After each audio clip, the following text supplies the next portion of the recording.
ಈಗ ಗ್ಯಾರಂಟಿಗೆ ಬೆನ್ನು ಹತ್ತಿದ್ದಾರೆ. Modi guarantee, Modi high ತೋ ಮುಮ್ಕಿನ್ ಹೈ ಇವೆಲ್ಲ ಹೇಳ್ತಾರೆ. ಅದೇ ಗ್ಯಾರಂಟಿ ಅನ್ನೋ ಶಬ್ದನೇ ನಮ್ಮಿಂದ ಕಳ್ತನ ಆಗೋಗಿದೆ. ಮೋದಿ ಅವ್ರು ಕದ್ದಿದ್ದಾರೆ, ಅವ್ರ ಬಳಿ ಗ್ಯಾರಂಟಿ ಅಂತ ಇರಲೇ ಇಲ್ಲ. ಈ ಗ್ಯಾರಂಟಿ ಗ್ಯಾರಂಟಿ ಅಂತಾರೆ. ಅರೆ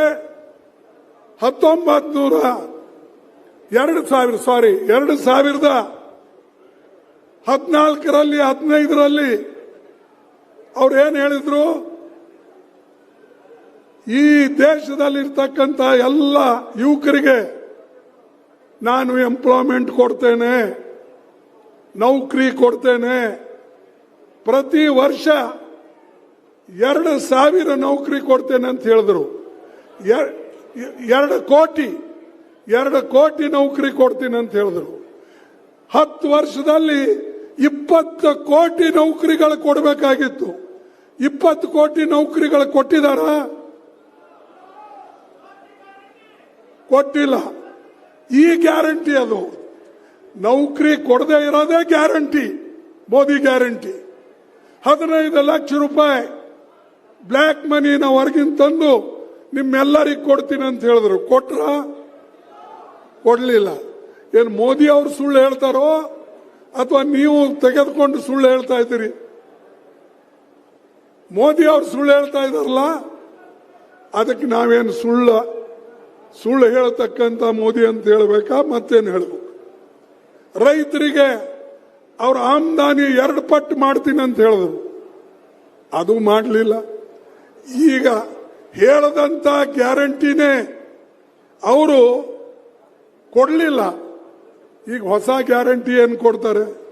ಕರ್ನಾಟಕ ಗ್ಯಾರಂಟಿ ಅಂತ ಹೇಳಿ ಘೋಷಣೆ ಮಾಡಿ ಎಲೆಕ್ಷನ್ನಲ್ಲಿ ಯಶಸ್ವಿ ಆದ್ಮೇಲೆ ಮೋದಿ ಗ್ಯಾರಂಟಿ ಅಂತ ಹೊಂಟಿದ್ದಾನೆ.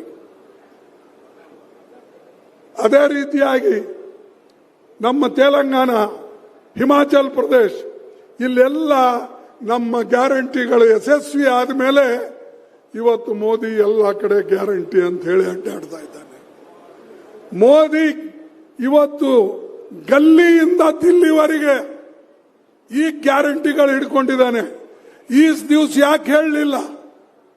ಅದಕ್ಕಾಗಿ ಮೋದಿ ಸುಳ್ಳಿನ ಸರ್ದಾರ. ನಾ ಯಾವಾಗ್ಲೂ ಹೇಳ್ತೀನಿ, ಸುಳ್ಳಿನ ಸರ್ದಾರ. ಮತ್ತ ಅನೇಕ ಜನ ನಮಗೆ ಹೇಳ್ತಾರೆ, ನೀವು ಮೋದಿ ಹೆಸರು ಯಾಕೆ ತೊಳ್ತೀರಿ? ಅವರಿಗೆ ವೈಯಕ್ತಿಕವಾಗಿ ಹೇಳ್ತೀವಿ. ನಾವೇನ್ ಮಾಡಬೇಕು? ಪ್ರತಿ ಒಂದು ಮಾತಿಗೆ ಮೋದಿ ತನ್ನ ಹೆಸರೇ ಹೇಳ್ಕೊಳ್ತಾನೆ.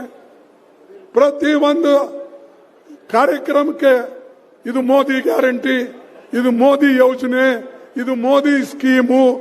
ಮತ್ ಮೋದಿ ಅಂತ ಅವ್ರು ಹೇಳಿಕೊಳ್ಳುವಾಗ ನಾವು ಯಾರಿಗೆ ಕ್ರಿಟಿಸೈಸ್ ಮಾಡಬೇಕು? ನೀವೇ ಹೇಳಿ. ಅವ್ರ ಪಾರ್ಟಿ ಹೆಸರು ಹೇಳೋದಿಲ್ಲ. ಈಗ ನಾವು ಹೇಳ್ತೇವೆ, ಕಾಂಗ್ರೆಸ್ ಪಾರ್ಟಿ ಕೆಲಸ ಮಾಡ್ತು, ಕಾಂಗ್ರೆಸ್ ಪಾರ್ಟಿ ನರೇಗಾ ಯೋಜನೆ ಮಾಡ್ತು, ಕಾಂಗ್ರೆಸ್ ಪಾರ್ಟಿ ಫುಡ್ ಸೆಕ್ಯೂರಿಟಿ ತಂತು, ಕಾಂಗ್ರೆಸ್ ಪಾರ್ಟಿ ಕಂಪಲ್ಸರಿ ಎಜುಕೇಶನ್ ತಂತು, ಕಾಂಗ್ರೆಸ್ ಪಾರ್ಟಿ RTA ಮಾಡ್ತು, Congress party rural health mission. ಇದು ನಾವು ಹೇಳ್ತೇವೆ. ಮೋದಿ ಏನ್ ಹೇಳ್ತಾನೆ? ಇದು ಮೋದಿ ಮಾಡ್ದ, ಇದು ಮಾಡಿದ್ದೇನೂ ಇಲ್ಲ, ಮುಂದೆ ಆಗೋದು ಮೋದಿ ಗ್ಯಾರಂಟಿ ಅಂತ ಹೇಳ್ತಾ ಇದ್ದಾನೆ. ಅದಕ್ಕೆ ದಯವಿಟ್ಟು ನೀವೆಲ್ಲರೂ ಕೂಡ ಇವತ್ತು ಮನಸ್ಸು ಮಾಡಿ ಕಾಂಗ್ರೆಸ್ ಪಾರ್ಟಿಗೆ ಗೆಲ್ಲಿಸ್ತಕ್ಕಂಥದ್ದು ಮಾಡಬೇಕು. ಮತ್ತು ಕಾಂಗ್ರೆಸ್ ಅಭ್ಯರ್ಥಿಗಳಿಗೆ ನೀವು ಹಸ್ತಕ್ಕೆ ಮತ ಹಾಕಿ ಭಾರಿ ಬಹುಮತದಿಂದ ಗೆಲ್ಲಿಸಬೇಕು ಅಂತ ಹೇಳಿ ನಾನು ಕಳಕಳಿಯಿಂದ ನಿಮಗೆ ಕೇಳಿಕೊಳ್ತೇನೆ. ಇದಕ್ಕಿನ್ನ ಹೆಚ್ಚು ನಾ ಮಾತಾಡೋದಿಲ್ಲ. ಸಾಕಷ್ಟು ಹೇಳ್ತಕ್ಕಂಥದ್ದು ಮಟೀರಿಯಲ್ ನಮ್ಮಲ್ಲಿದೆ.